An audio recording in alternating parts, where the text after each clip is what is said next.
시청하시기 전에 STV 상생방송 구독과 좋아요 눌러주세요. 전국을 넘어 해외에도 진리를 만나는 길은 어디에나 열려 있습니다. 입도 사연을 들으시면서 인상 깊었거나 감동받은 사연이 무엇인지 댓글을 남겨주시면 추첨을 통해 소정의 선물을 보내드립니다. 시청자분들의 많은 참여 부탁드립니다.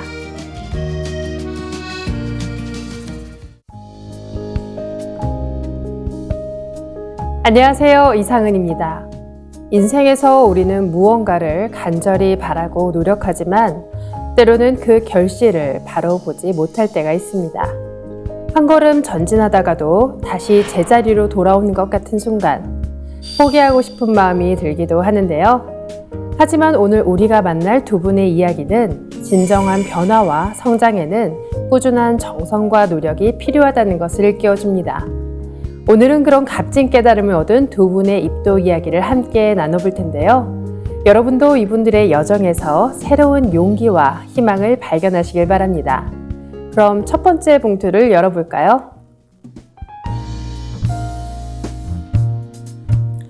첫 번째 사연입니다. 할머니의 정성이 이어준 상제님과의 인연. 안양 만안도장 이혜숙 도생님의 입도 사연입니다. 저는 충남 부여에서 일남 3녀 중 장녀로 태어났습니다.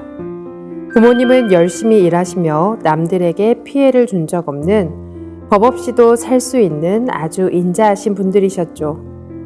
아버지는 장녀인 저를 특히 예뻐하셨습니다. 제가 태어났을 때만 해도 우리 가족들은 교회를 다니지 않았지만 지금은 교회를 다니고 있습니다.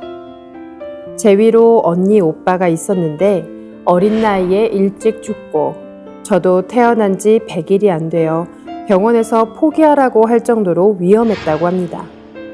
당시 기독교 신앙을 했던 큰 집에서 목사님을 모셔와 기도를 하자 죽을 줄 알았던 아기가 살아있는 것을 보고 교회를 다니게 되었다고 합니다. 가족들이 교회를 다니게 되면서 아버지 기일임에도 제사를 지내지 않고 기도만 드렸습니다. 제삿날이 되어 큰 집에 가면 빙 둘러앉아 예배만 보고 돌아왔습니다. 제 마음속에는 늘 허전함이 있었습니다. 시간이 흐를수록 제 마음속에서 제사를 드리고 싶다는 마음은 점점 크게 자리 잡았습니다.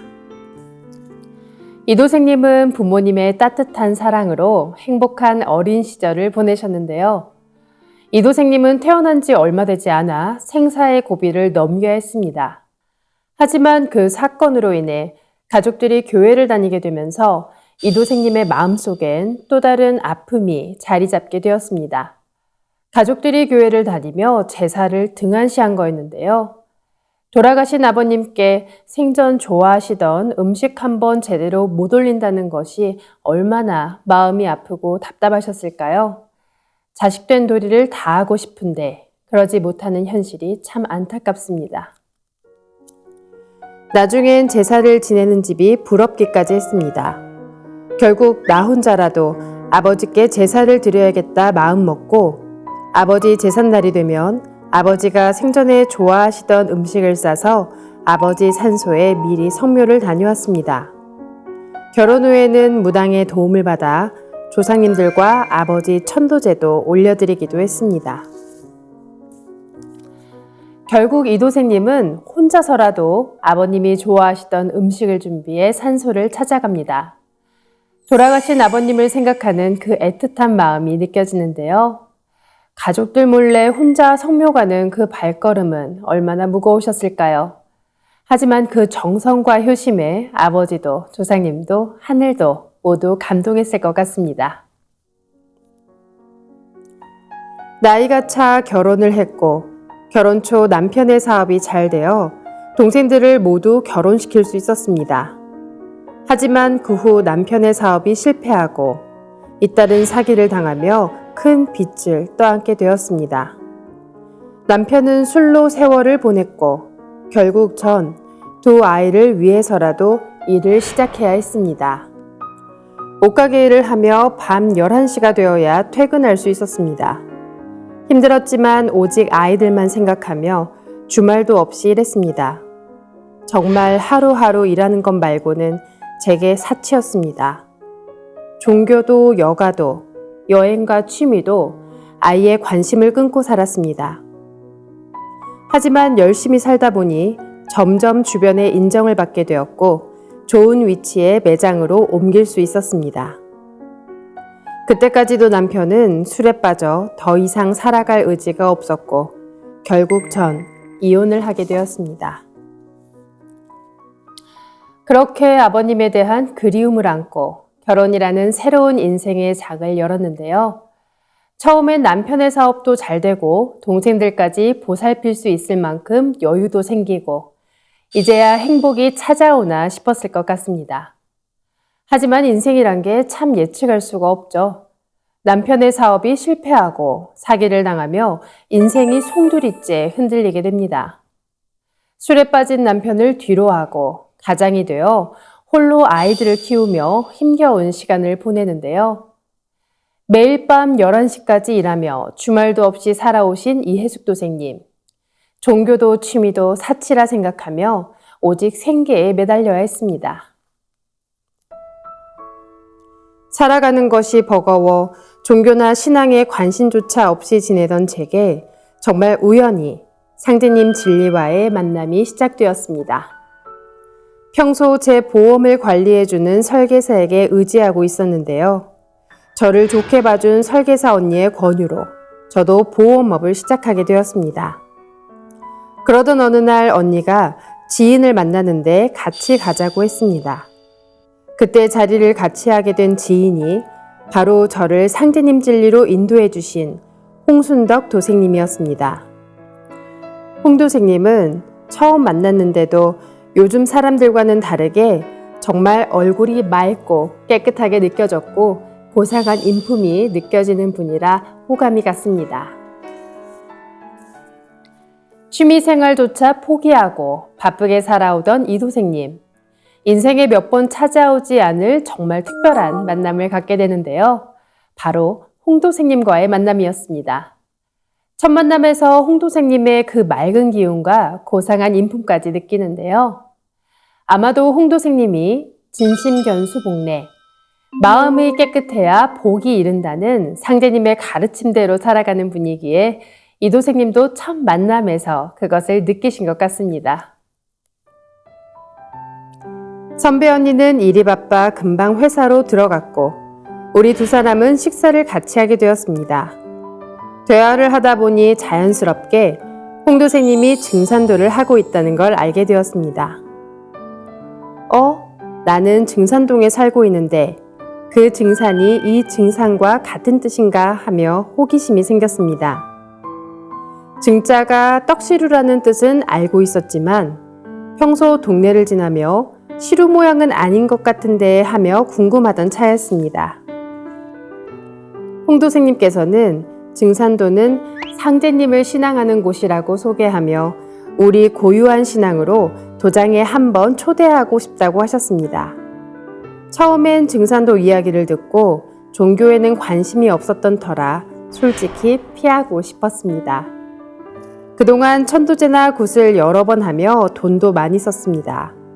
그래서 이젠 돈도 없고 이런 일에 또 관심을 갖는다는 게 불편하게까지 느껴졌습니다. 마침 증산동에 살고 계셨던 이 도생님. 시루의 뜻을 알고도 왜 이 글자를 썼는지 궁금했었다고 하는데요. 상제님께서는 시루 증자, 뇌 산자만 똑똑히 알면 산다고도 하셨습니다. 시루는 단순히 떡을 찌기 위한 그릇이 아니라 모든 걸 익힌다, 완성한다, 성숙시킨다는 의미를 담고 있는데요. 시루는 우주에서 가장 큰 그릇이기에 상제님께서는 가장 큰 도의 그릇을 상징해 증산이라는 도우를 쓰셨고 그래서 증산도라고 합니다. 하지만 증산도가 상제님을 신앙하는 곳이라 하자 이 도생님은 처음엔 또 다른 종교구나 하고 피하고 싶으셨다고 하는데요. 그런데 어떻게 입도를 마음먹게 되셨을까요? 이어서 들어보겠습니다. 하지만 운명처럼 느껴지는 일들이 계속 이어졌습니다. 증산도란 이름이 생소해 혹시나 하고 사무실에 돌아와 사람들에게 물어보니 증산도를 아는 사람들이 있었습니다. 나만 모르고 있었구나 하는 생각에 이후 홍도세님과 언니 동생 사이로 지내며 통화도 가끔 했습니다. 이후 홍도생님이 도장으로 한번 와보라는 얘기에 도장이 어떤 곳인지 한번 가보자는 생각이 들어 도장에 방문했는데요. 처음 도장에 방문해 보니 솔직히 성전이며 예법이며 많은 것들이 생소했습니다. 하지만 송영대 수호사님과 대화를 나누던 중 어릴 적 많이 들었던 옥황상제 이야기가 귀에 익숙했고 어린 시절 친할머니께서 깜깜한 밤에 큰 장독대 위에 사발의 정화수를 매일같이 모시던 모습이 기억났습니다. 어릴 땐 그 모습이 무섭기만 했는데 이제 보니 가족들을 위해 정성을 다해 기도를 드리셨던 걸 알게 되었습니다.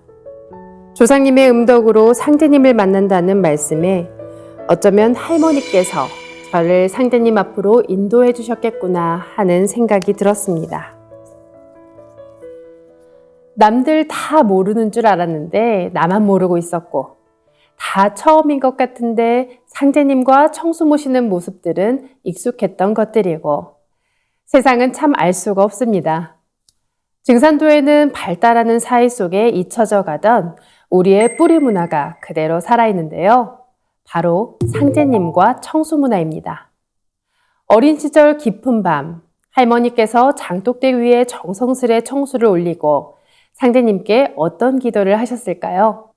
아마도 내 자손이 살고 잘 되기를 간절하게 비셨겠죠?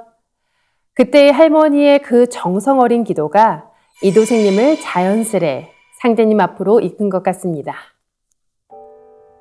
송소사님과 이야기를 나누며 요즘 우리나라뿐만 아니라 지구촌 곳곳에서 일어나는 지구온난화, 자연재앙, 전염병, 전쟁 등이 우주의 여름에서 가을로 바뀌는 환절기에 일어나는 변혁이 맞다는 생각이 들었습니다. 상제님이야말로 성자를 내려보내신 하느님이 맞다는 생각도 들었습니다. 또한 단군 신화는 잘못된 것이며 우리가 역사의 일부분만 알고 있다는 것도 깨달았습니다. 서울 스위스 그랜드 호텔 환단고기 북 콘서트에도 참석했는데요. 종도사님 말씀을 들으니 처음부터 끝까지 너무 재미있었고 모든 내용이 가슴에 와닿았습니다. 상제님 진리와 환단고기 역사가 인류의 뿌리 문화이며 참 진리임을 확신하게 되었습니다. 그동안 제가 너무 모르고 살았다는 생각이 들었습니다. 알려고도 안 했고 궁금해하지도 않고 하루하루 넘기기 바빴습니다. 귀찮아하기만 했었는데 이제는 뭔가 달라져야겠다는 생각이 들었습니다. 이도생님의 세상을 보는 눈이 달라지셨는데요. 지금 일어나는 일들이 우주의 큰 변화 속에 있다는 것을 알게 되고 그동안 보지 못했던 것들이 하나 둘 보이기 시작합니다. 환단고기 북콘서트에 가서 종도사님 말씀을 들으며 진리가 바로 이것이구나 하는 확신이 드셨는데요. 진리를 깨닫고 나서 뭔가 달라져야겠다는 마음도 먹습니다. 도장에 다녀온 이후 청수를 모시던 할머니 생각이 났고 조상을 잘 모셔야겠다는 생각이 들어 청수 그릇을 사서 집에서 청수를 모시기 시작했습니다. 처음엔 아이들도 의아해했습니다. 집에 성경책이 있질 않나, 달마도가 있질 않나, 점집에 간다고 하질 않나, 이번엔 또 뭐야 하는 반응이었습니다. 그래서 전 엄마가 기도하는 거야 라고 딱 한마디로 잘라 말했습니다. 이제 제 삶에는 새로운 의미가 생겼습니다. 요즘 도장에서 치성에 참석하고 있습니다. 교육이며 청소며 천도식 음식 봉사며 도장에서 경험하는 모든 것들이 신기하고 재밌습니다. 수행을 하고 도장을 다녀오면 마음이 너무 편안해집니다. 아직은 부족하고 많이 모자랍니다. 하지만 입도 후에도 지금의 이 마음으로 하나씩 더 열심히 배워나가려 합니다. 홍도생님처럼 저도 상제님 진리를 꼭 가족과 주변 사람들에게 널리 전하여 함께 하고 싶습니다. 상제님, 태모님, 태상 종도사님, 종도사님과 조상님들의 은혜에 감사드립니다. 상제님 진리로 인도해 주신 홍도사님과 진리를 가르쳐 주신 송소사님께도 감사드립니다. 열심히 참여하고 진리를 전하며 천지의 은혜에 보은하는 일꾼이 되겠습니다. 진리에 대한 확신이 서자 가족들의 걱정스러운 의문에도 단호하게 대답하시는 이도생님인데요. 진리를 만나 삶의 의미도 찾고 봉사하는 신앙생활 속에 진정한 마음의 평안을 찾으신 이혜숙 도생님. 인생의 크고 작은 파도를 견뎌내며 결국 상제님의 진리를 만나셨는데요. 늦은 밤 할머니의 기도가 아버지의 큰딸을 향한 사랑이 그 길잡이가 되어주지 않았나 합니다. 조상님과 천지일월의 보살핌이 함께 하시길 바라며 다시 한번 입도 축하드립니다. 두 번째 봉투를 열어볼까요? 두 번째 사연입니다. 21일간의 기적, 새로운 희망. 제주 연동도장 김성일 도생님의 입도 사연입니다. 저는 제주에서 대학을 졸업하고 특별한 어려움 없이 직장 생활을 하다가 늦게 결혼해 현재 중학교 3학년인 딸을 두고 있습니다. 어린 시절 기독교 신앙도 했었지만 독실한 불교 신자였던 아내를 만나 15년간 불교 신자로서 간부 생활과 봉사활동을 열심히 해왔습니다. 부동산 중개업으로 사업이 잘 되어 6년 전 새로운 아파트로 이사를 하고 사무실을 이전한 후 갑자기 건강이 악화되었습니다. 파킨슨병을 진단받고 여러 병원을 전전하며 치료를 받고 지금까지 부동산 중개업을 이어오고 있습니다. 평범한 일상을 살아오던 김도생님은 불교 신자로서 봉사와 신앙생활에 충실하셨습니다. 하지만 우리 인생에는 때로 예기치 않은 전환점이 찾아오기 마련이죠. 6년 전 어느 날 갑자기 파킨슨병이 찾아온 건데요. 어느 날 토지 매매건으로 계약 서류를 작성하며 대화하던 중 김영진 도생님과 인연이 닿게 되었습니다. 저의 조카뻘로 친족관계라는 것을 알게 되었습니다. 김영진 조카님은 제 병에 대해 관심을 보이며 어떤 치료들을 시도해 보았는지 물어보았고 저는 무당굿을 비롯해 가능한 모든 방법을 시도해 보았다고 했습니다. 그러자 조카님은 증산도 빛꽃 수행을 소개해 주었습니다. 고치기 어려운 병이라고 말하면서도 꼭 병을 고칠 수 있을 거라며 수행을 권유했습니다. 사실 10여 년 전에도 친구와 지인을 통해 증산도 관련 책을 받아보고 이야기도 들었지만 그때마다 무시하고 지나치기를 반복했습니다. 15년을 불교 신자로 살아온 제가 증산도 수행을 한다는 것은 마치 불교를 배신하는 것 같아 생각조차 할 수 없었습니다. 파킨슨병이라는 힘든 시련 속에서도 삶을 이어가시던 김도생님. 평소처럼 부동산 일을 하던 중 우연히 친족 조카를 만났는데요. 조카는 증산도를 하고 있었고 치유를 할 수 있다며 빛꽃 치유 수행을 소개해 주었습니다. 하지만 오랜 세월 불교를 믿어오신 김도생님께 증산도와의 만남은 쉽지 않은 선택이었습니다. 그 후 2024년 7월 1일 새벽 2시경 갑자기 병이 사라진 듯 힘이 솟아나며 하늘을 날 듯한 기분에 휩싸여 놀랐습니다. 하지만 아침이 되자 다시 원래의 상태로 돌아가 크게 실망을 했습니다. 이 신기한 일을 조카님에게 얘기하자 놀라운 이야기를 해주었습니다. 김영진 조카님은 그날 밤에 태전 증산도 본부에서 모든 병을 치유하는 북도수를 받았는데 그 과정에서 저의 영을 자신의 영과 함께 옮겨와 새벽까지 북 속에 앉혀놓고 치유 수행을 해줬다고 얘기했습니다. 당시에는 그 말이 실감나지 않았습니다. 얼마 뒤 연동도장 수호사님과 조카가 사무실에 방문해 도장에서 20일을 빛꽃 치유 정성수행 해볼 것을 권했고 저는 이를 계기로 마침내 정성수행을 시작하게 되었습니다. 김성일 도생님은 하룻밤새 좋아졌다가 다시 하룻밤에 돌아오는 신기한 일을 겪었는데요. 이 놀라운 일은 우연이 아니라 조카인 김 도생님의 치유수행 덕분이라는 것을 알았습니다. 처음엔 받아들이기 어려웠지만 우연이라기엔 너무 딱 맞아떨어졌죠. 비록 짧은 순간이었지만 김성일 도생님의 마음을 열어준 계기가 된 것 같은데요. 하지만 이것은 시작에 불과했습니다. 21일 정성수행을 통해 김 도생님에겐 더욱 놀라운 일들이 기다리고 있었는데요. 21일 정성수행을 하는 동안 놀라운 체험도 많이 했습니다. 수행 중에 머릿속에 물이 흐르는 듯한 체험, 흰 두루마기를 입으신 어르신이 하얀 알약을 주시는 체험, 파랗게 빛나는 꽃들이 보이는 체험을 했습니다. 또 천상에서 태모님께서 5살 되어 보이는 아이 2명을 수레에 태우고 내려오셨는데 아이들이 약병 같은 것을 들고 제게 입김을 불어 넣어주는 체험을 했습니다. 시천주주 수행 때는 하늘에 모실 시자가 꽉 차 있는 모습을 보는 체험도 했는데요. 21일째 마지막 날 49배를 올리고 정성수행을 마친 후 자리에서 일어나 시험 삼아 걸어봤는데 너무 신기롭고 놀라웠습니다. 파킨슨병이 있는 제가 성전을 3바퀴나 걸을 수 있었던 것은 매우 신기한 경험이었습니다.